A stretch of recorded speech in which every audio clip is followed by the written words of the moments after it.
Alhamdulillahi Rabbil Alamin. Nasta'inu ala umurid dunya wa din. Assalatu wassalamu ala asrafil anbiya'i wal mursalin Sayyidina wa maulana Muhammadin wa ala alihi wa sahbihi ajma'in. Amma ba'du. Hadirin semua yang kami hormati,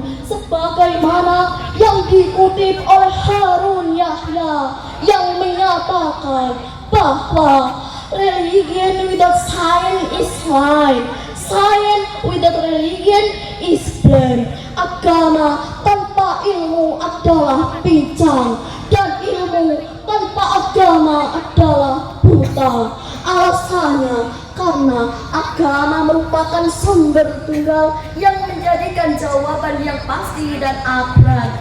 Selain itu, kalimat ini juga menunjukkan bahwa membangun karakter bangsa tanpa panduan agama tidak akan berjalan dengan benar, tetapi justru membuang banyak waktu dalam memperoleh hasil tertentu, atau lebih buruknya lagi, seringkali tidak memperoleh bukti yang meyakinkan.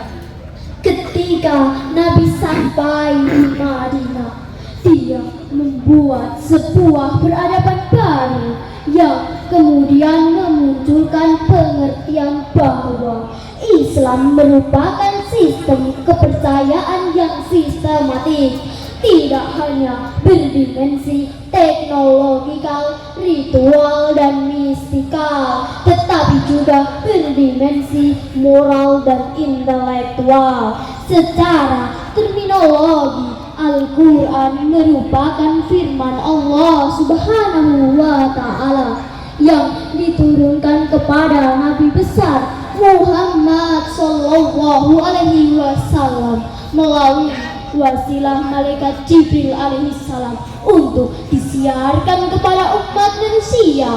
Fungsinya huda linnas, yaitu petunjuk bagi seluruh umat manusia di muka bumi.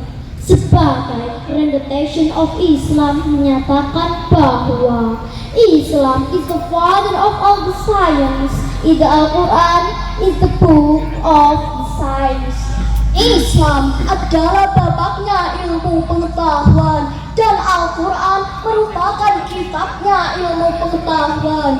Oleh karena itu, tergugahlah hati kami berempat untuk menyampaikan syarahan yang berjudul Konsep Pendidikan Karakter Berbasis Al-Quran, dengan landasan Al-Quran Surat Ibrahim ayat 1 berikut ini. A'udzu billahi minasy syaithanir rajim. Bismillahirrahmanirrahim. Alif Lam Ra.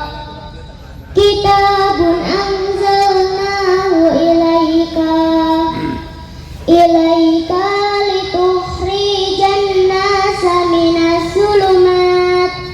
minas zulumati ilan nur bi'idni rabbihim ila siratil azizil hamid. Sadaqallahul azim.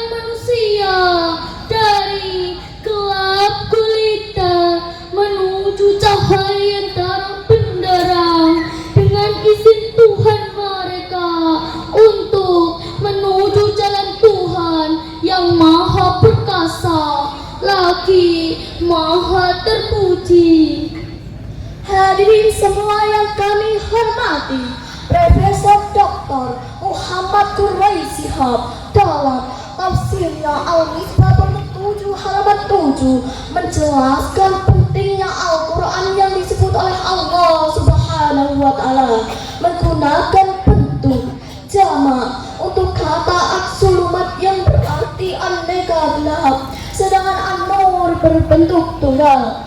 Hal ini menunjukkan bahwa kegelapan bermacam-macam dan beraneka ragam, sumbernya pun banyak. Berbeda dengan an-nur atau cahaya yang menerangi dan tidak pernah memberi kegelapan. Hadirin, penjelasan tentang Al-Quran sebagai penerang atau an-nur benar-benar menyatakan bahwa antara Al-Quran dan pendidikan terdapat hubungannya saling berkaitan. Malik bin Nabi dalam kitabnya Intajal Mustasrikin Wasarhu fil Akhiri Al-Hadith menulis bahwa ilmu pengetahuan sekumpulan masalah serta sekumpulan metode yang dipergunakan untuk menuju tercapainya masalah tersebut. Hal ini menunjukkan bahwa kemajuan pendidikan di Indonesia tidak dapat dinilai apa yang dipersembahkan kepada masyarakat, tetapi juga diukur dengan wujudnya suatu iklim yang mampu mendorong pendidikan di Indonesia. Lalu, bagaimana dinamika keilmuan dalam mewujudkan suatu kepribadian umat Islam saat ini? Umat Islam hingga saat ini masih mengalami deklarasi secara besar-besaran.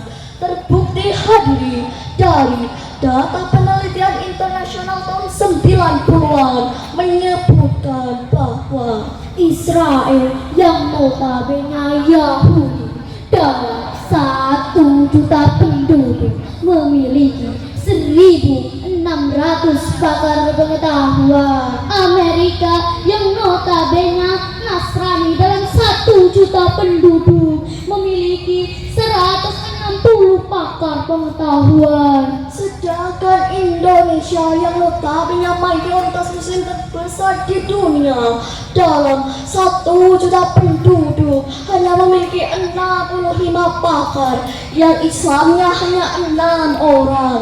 Terbukti hadirin dari penelitian di Indonesia.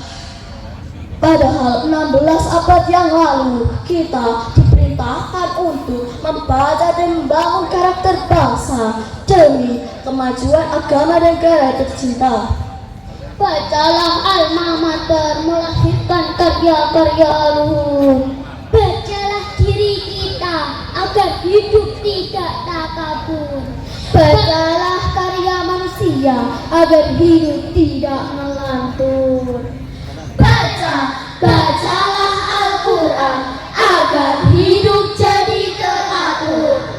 Bapak Proklamator Republik Indonesia Insinyur Soekarno berkata, berikanlah aku 10 pemuda, maka akan aku guncangkan dunia. 1000 orang tua hanya bisa bermimpi, namun seorang pemuda mampu mengubah dunia.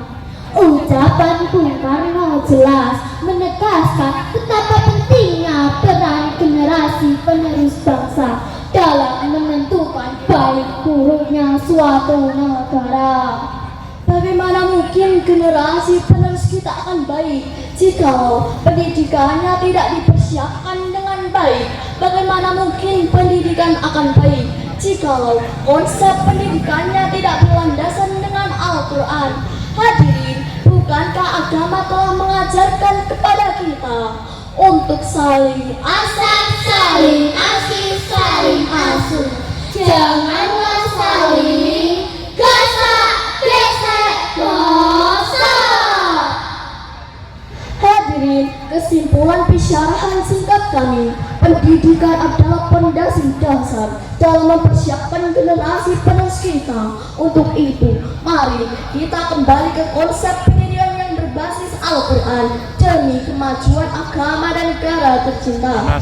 Dan sadar akan tanggung jawabnya. menjaga keluarganya, merawat keluarganya, mendidik keluarganya, bahkan menyelamatkan keluarganya, baik di dunia maupun di akhirat. Hadirin, kesimpulan bisyarahan singkat kami, pendidikan adalah fondasi dasar dalam mempersiapkan generasi penerus kita. Untuk itu, mari kita kembali ke konsep pendidikan yang berbasis Al-Quran demi kemajuan agama dan negara tercinta.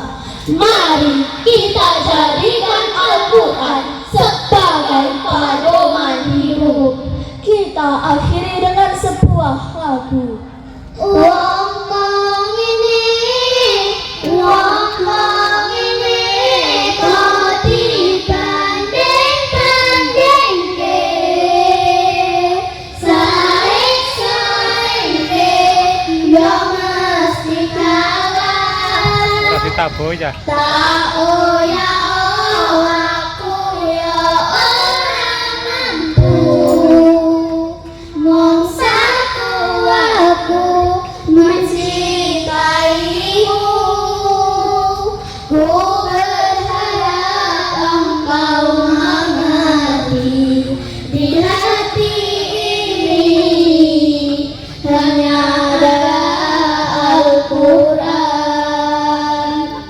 Wassalamualaikum warahmatullahi wabarakatuh. Waalaikumsalam warahmatullahi wabarakatuh.